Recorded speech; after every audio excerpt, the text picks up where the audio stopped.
Sekuyiminyaka ke manje indawo yaseNtshanga ingenaso isiteshi samaphoyisa esithi yona. Izakhamuzi zithembele esiteshini samaphoyisa eSedramond, indawo ke ethe ukuba buqamamana. Zithi ke ukudlanga kwezidakamizwa ezindaweni ezifana nasesidakeni kuyazikhathaza.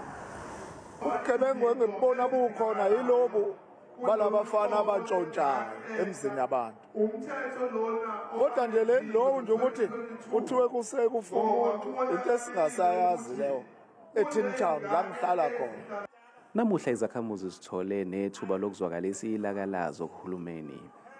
Sukela ku-Ward 4 le phezulu empuma asinawo amanzi siwakhala emizini ekuqaleni koDiphini sukela nje ngoJanuwari asinawo amanzi siwakhe emizini abantu abanawo.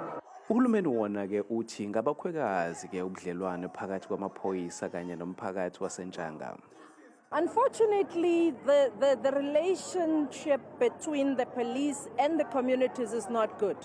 That is why we have this community Imbizo with a view of really trying to foster that kind of working relations between the police and the communities, because we do believe that without that kind of working relations, nothing can work.